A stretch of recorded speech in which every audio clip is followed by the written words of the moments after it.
Okay, today we're going to be replacing the idle arm on a Chevy. First thing you're going to do is raise and support your vehicle on jack stands. Make sure you set the parking brake and lock and shock your rear wheels. Disconnect the battery. You can do the negative or you can do both. I always do both, positive and negative. And we'll start with the seatbelt through the steering wheel to lock it so you don't waste your clutch spring. Here is your idle arm. It mounts to the frame right over here. Uses two 18mm nuts, one here and one here. And inside the frame on the other side, they put some bolts. See, there's one in there in the middle, and then there's up one here behind this flap. But there's another one right up there. So I put my impact on the bolts and this combination wrench on the nut. I'll go ahead and loosen them up.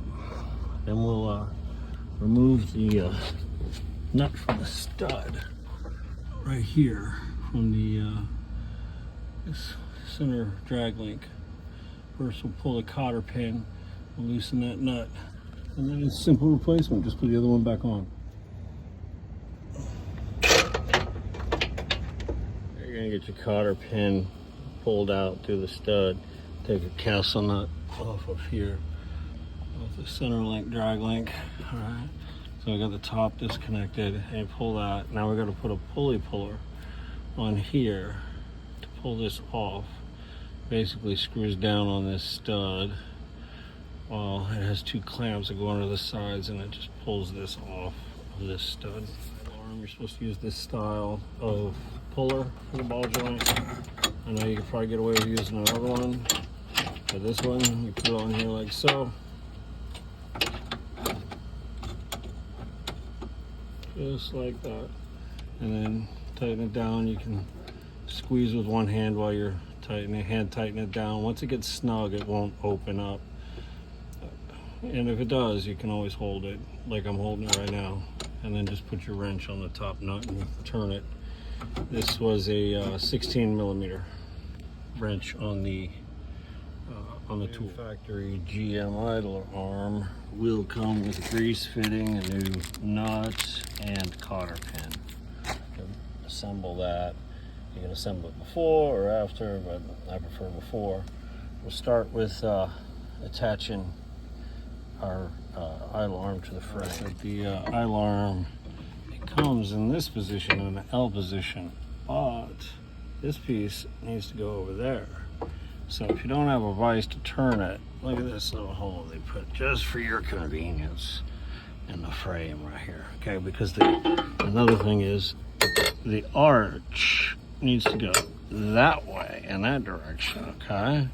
Like this curves towards the driver's side. All right, and you see how the idle arm is pointing straight out to the passenger side. So you're gonna turn that. All right, so just lift your piece up into this hole like so, and turn. It turns pretty easy. Turn it 90 degrees. Don't harm your airbag sensor. If you don't get it all the way, it's all right. You'll get it when you get it on. All that matters is that you can get this on. Torque these bolts down to 79 foot-pounds. Then we're going to get our taper tool 29193 or 29194.